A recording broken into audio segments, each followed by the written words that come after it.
Hello, this is Barry Wolfe with another edition of Wolfe Bites. Well, I'm really excited here. I'm with Jonathan Mays, who is the editor-in-chief of Restaurant Business Magazine, which is actually one of my absolute go-to sources. Jonathan, I get your emails every day, and it really is. I think you guys do a phenomenal job covering, obviously, the restaurant sector. So thanks for everything you're doing, and I'm excited to talk with you about obviously the restaurant sector here today. Thanks, Jonathan, for joining. Thank you for having me. Appreciate it.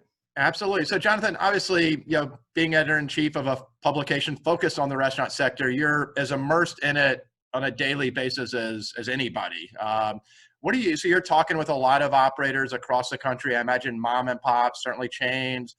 What are you seeing out there right now? We're starting to see some states opening up, but what's kind of the lay of the land in your conversations right now? Yeah. So if you take a look at the broad sector from a 60,000 foot view, the overall sector has just been hammered. And you have a huge number of restaurants that have closed. You have a large number of restaurants, especially full service restaurants, that have seen significant hits to their restaurant sales, and even the fast food restaurant chains that have drive-throughs have seen significant declines. But obviously, like a lot of other things, it hasn't been equally distributed. So the biggest, most serious pain has been felt by high-end independent restaurants. So your Danny Meyer-owned concepts, your places like that have, especially in urban areas where the virus has hit, it has had the biggest immediate impact.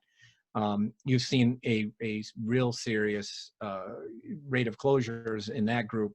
A lot of independents won't actually come back from this. Okay. So by closures, you mean largely temporary, but obviously some of them probably permanent. Yes. Yeah. Oh, yeah. Especially small mom and pops. A lot of them are not going to come back. Early estimates are that 3% are already permanently closed. That's likely a lot higher than that right now. And that's where you have your serious job losses. But then if you look at the chain universe, there are real signs of recovery. Those restaurant chains and restaurants that do high levels of takeout, whether they're independents or chains, have been able to recover a lot more quickly. So a perfect example is Popeyes. If you remember late last year, they had same-store sales in the 40% range. Right. In the first quarter, their same-store sales were still up 30%, even though the last 2 weeks of March, they were flat. As of by the end of April, they have already largely come back to that pre-coronavirus level. You have a lot of even McDonald's and Burger King have seen sales improvement really over the past couple of weeks. Consumers got their stimulus checks. People have sort of readjusted to this new reality, and they're starting to come back. So, if you go past a Chick-fil-A or Raising Cane's or anything with a drive-through, you're going to see a long line. That is very, very, very common.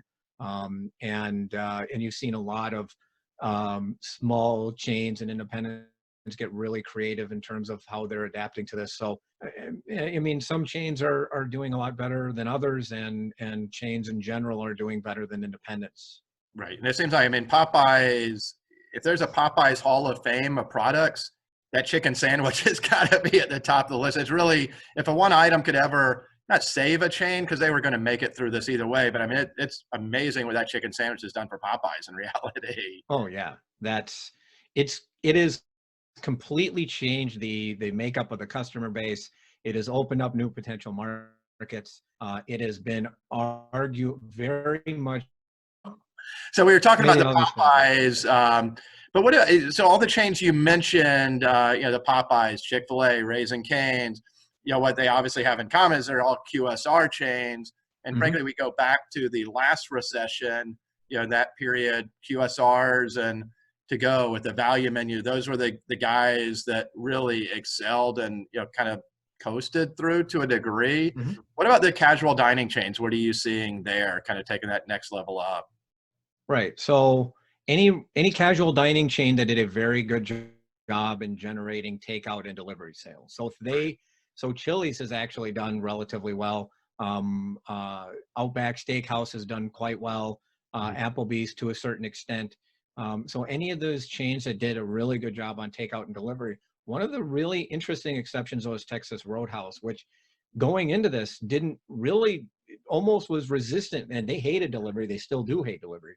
But they really didn't do too much in terms of takeout. And once this hit, they completely shifted their operations. They started selling their steaks, pre-cooked steaks, so you could take them home and make them. Right. And then they really, really shifted to curbside service and takeout. And their restaurants are almost cash flow positive right now, which is amazing considering everything else. So they've really seen a pickup. So it's, again, these chains that, especially if you had a really good reputation going into this, if you did, you're more likely to recover because you can do some more marketing and advertising than maybe the smaller chains. So they've done generally real well. Those who didn't are family dining chains, so your Denny's and your IHOP. So the day part that is weakest right now is breakfast. Consumers are, because nobody's commuting, nobody's going to work or anything like that. They're not stopping for breakfast, and weekends are also weak. And if you know, and as are late nights. So, and those are all like the major day parts for your That's the family IHOP dining and names. Denny's, right? That's their hours. Yeah. So, Right. And they are not doing, so they're down in the 70% range still. They have not seen the bump that almost every other chain has. Gotcha. And I read your article just recently talking about Texas Roadhouse, I think online. Do you see that, out of curiosity, using Texas Roadhouse as an example and their movement towards delivery and takeout, curbside to go? Do you see the chains like that grab it, this becoming a permanent part of their business, and them realizing this can't just be, a 6-week thing. We need to make this a permanent part of our structure? Mm-hmm. Yeah. Well, I think curbside in particular for someone like Texas Roadhouse is going to be here to stay. And then look, I mean, we don't know how long this is going to last. Nobody has any idea what's happening in the future. We're all just guessing. That's the hallmark. Nobody knows anything about any of this. We're just throwing things at a wall. You're right. The one thing that we do know, though, is that going into this, takeout was the overarching biggest trend in the restaurant industry by far. People were ordering more takeout. And then you probably have to expect, at least, that we're going to have a slow recovery, because if you look at polls, most Americans aren't really all that hot about going back to dine-in restaurants. So you're going to have probably a long period in which dine-in sales are just going to be abnormally weak. Now, whether they're down 10% or down 80%, we have no idea. So you're going to have a substantial takeout business, no matter what kind of restaurant you are. And because that's how, almost every consumer feels somewhat safe about getting takeout food, and they need it, actually, because grocers on balance can't supply the entire need for food for the United States, as been completely proven so far. So, so that is, you're going to have more takeout. I mean, you don't necessarily have to have delivery. It's a misnomer that you do, but you have to make consumers feel safe about getting your product. So anything that makes them feel safe, and curbside is just very, very safe. Drive-throughs are very safe. Right. And then just making it easy to order. And so digital ordering is going to be a big thing in the future. Absolutely. And those that have done that well leading into this, like Chipotle as an example, have excelled. And you're right. I mean, casual dining sales are going to be down for the foreseeable future because we've got state mandates that they can't operate beyond 25, 50%. We don't know how long that's going to be. So sales they're simply going to be down for a while. What do you feel like the next, and maybe you've answered it a little bit, let's look out 3 to 6 months and acknowledging we're all flying blind here, throwing darts, but what do you think the next 3 to 6 months look like? What are the restaurant operators telling you, even to the standpoint of rental payments and how they're going to be able to financially move forward? Does that open a whole nother can of worms? I mean, what are you seeing and hearing there? Yeah, I mean, the concern that I have looking at this thing 3 to 6 months out is, if as states start reopening, and they start reopening for business, then you're going to have a situation where you're going to have a lot of people with their hands out, right? You have a lot of deferred rent payments. You've had, extended payment terms on loans and things of that nature, and vendors. You're having all of this, all of these extensions on various payments. And then as cash starts coming into the restaurant, they're going to have less ability to pay that. That's one concern that I have is, these bills are coming due, one way or the other. And there are a lot of restaurant chains in the United States, a lot of independent restaurants, certainly, a lot of chains that are in just really, really, really weak condition. Yeah. They might be able to survive, but the big question is what happens what happens a little bit down the line. I mean, I think the recovery is going to be slow. I think it's going to be really on a case-by-case basis. There's going to be some restaurants that just do gangbusters business. They might have a really large patio, for instance. If you have a patio, by the way, you're in much better condition than if you don't. Agree. My wife and I have talked about that when we were ready to go to the restaurant. We're going to sit outside. Mm-hmm. I agree. That makes a tremendous difference having Right. that outdoor seating. Yeah. I agree. Yeah. Oh yeah. Yeah. And frankly, if you can get some outdoor seating in a restaurant anyway, you should probably try to do that. And people love it. Even I live in Minnesota, and we have like 5 days of decent weather all year, and like people adore patios. So you almost have to have a patio if you're casual dining here. So so I think that if you look at the recovery, it's just really going to be just like some restaurants are going to do real well, and then some are just really going to struggle coming out of this. And so it could be a real challenge for some restaurants coming out of it. Yeah. And some, I mean, it's interesting. Some may depend on, when does sports get back? I mean, we work with some Twin Peaks operators or Miller's Ale House, those sort of brands that, frankly, to a degree, depend on television, sports. And if that's not available, do people go to those restaurants quite as often? So we had a little technical difficulty. We're back here with Jonathan Mays, editor-in-chief of Restaurant Business Magazine. Thanks so much for your time and patience, Jonathan. Obviously, you're immersed as deep as anybody in the restaurant sector and as knowledgeable as anybody in the restaurant sector. I know we're all flying a little bit blind, shooting darts, but projecting out 3 to 6 months out, I guess, later into this year, where do you see things, with the restaurant sector related to operationally, financially, rents, because that's, a factor here as well. Kind of what's your vision?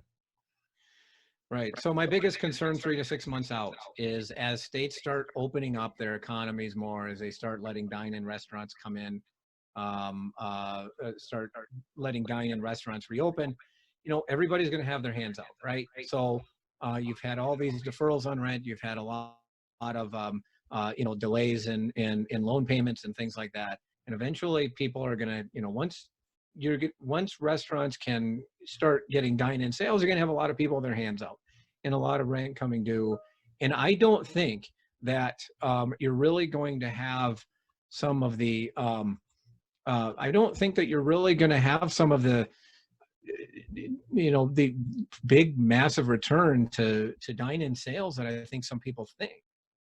And so it's really going to be for just broadly speaking, it's going to be a very slow recovery. Now that said, I mean, I think it's going to be a real wide range of performance. So you are going to have restaurants again that have a lot of takeout, that have really big patios, that have really large spaces. They're going to be able to probably recover a little bit better than a lot of other restaurants. And then you're going to have some that don't open altogether. And so it's just going to be this real wide range of performance in my view, depending on what restaurant you're operating. And and then I think that independent restaurants in particular are going to really struggle to reopen. Some of these smaller restaurant companies are just not going to be able to make it. You're going to have a lot of chains that, there are a lot of chains that have some real, real problems with leverage and things like that, are going to have a hard time coming back. So, I mean, it's just really going to run the gamut between restaurants that do very, very well coming out of it, like a Popeyes, and then other restaurants that just can't make it. Is it probably kind of a bit of a bifurcation between QSR and casual dining, certainly? And then even in those sectors, another bifurcation, probably those that have been sitting on a lot of cash going into this and those that were sitting on a lot of debt. And those that had cash going in probably have a viable shot, and those that were leveraged, whether it's through private equity or otherwise, if they were heavily leveraged, it's a tough time in reality. it's a tough time Right. for everybody, particularly for those. Yeah, yeah. Anybody that there are a lot of restaurant companies that just really had them were in a very difficult position going into this. Remember a few months ago, I would have told you that we're going to have a rash of bankruptcies this year. We already had going into this a large number of restaurant chain bankruptcies. We probably were headed for a multi-year sort of slowdown in the industry, both on the chain side and on the franchisee side. And I think that this is just sort of exacerbating it. It's probably going to shrink the time frame down for that. Yeah. If you're looking at a bright side, instead of having a multi-year slowdown in the industry, this is probably all happening in a few months.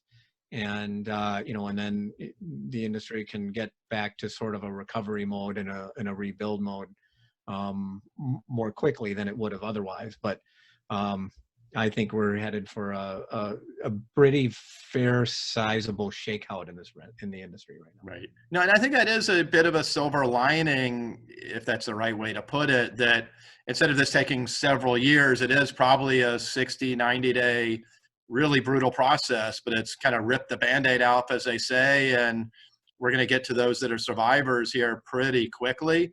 And those that do survive, frankly, are going to have more market share. There's going to be, more consumers to go to those because there's going to be fewer options in reality.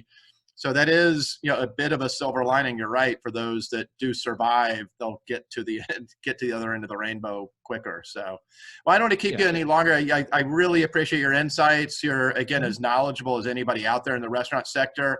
For anybody that's interested in the restaurant sector, how can folks best follow you, your publication, your regular daily, weekly emails, your podcast? What's the best way for people to follow you?